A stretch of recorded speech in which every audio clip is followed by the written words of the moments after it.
There's a war happening within you, a silent, relentless war between reason and impulse, peace and chaos, clarity and noise. Most of us live like leaves in the wind, swayed by every slight, every desire, every fear.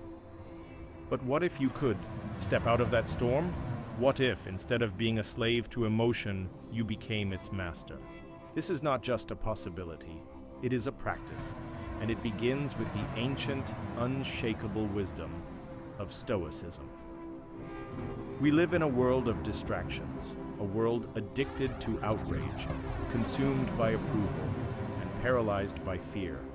And yet, over 2,000 years ago, a handful of men walked through chaos just like ours, emperors, slaves, warriors, and philosophers, and they found stillness.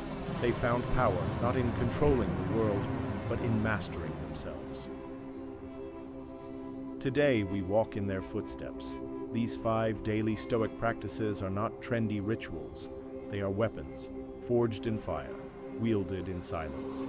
And if you commit to them, they will change the way you see the world. Every morning before the world touches you, you must touch the edge of darkness.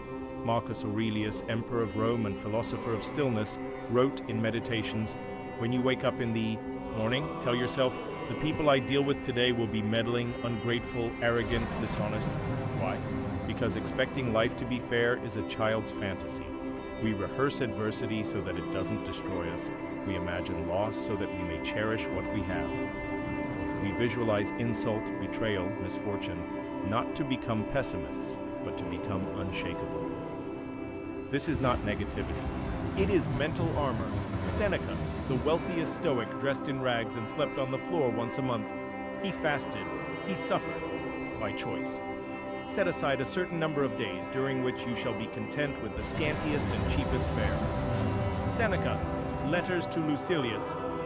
Why would a man of power do this? Because comfort breeds dependency, and we are training to be free. Skip the indulgence. Take the cold shower. Walk when you could ride. Not because it looks good, but because it feels hard. That hardship is your sharpening stone. At the end of the day, we must face ourselves. No mask, no noise, no filter. Let us pass the whole day in review.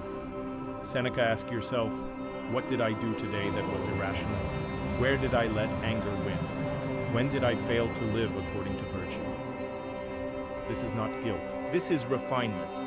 The unexamined life is a weak life, vulnerable to manipulation, to emotion, to ego. Reflection is the mirror that humbles us and refines us every day. Epictetus, a slave-turned-philosopher, taught the most liberating truth. Some things are up to us, and some things are not. That's it. You can't control the market, your enemies, your past, or even tomorrow's weather. But you can control your response. You can choose dignity over reaction, virtue over vengeance, reason over rage.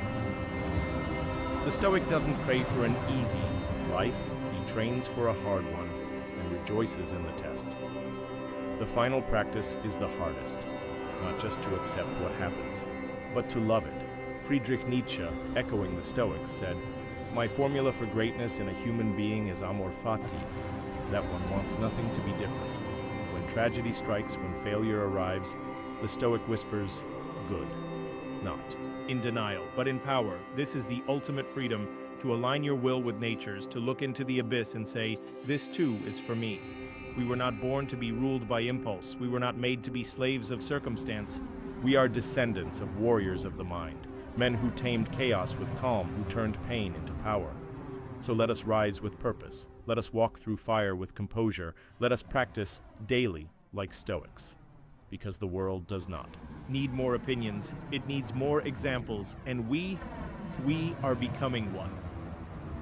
If this spoke to something deep within you, subscribe.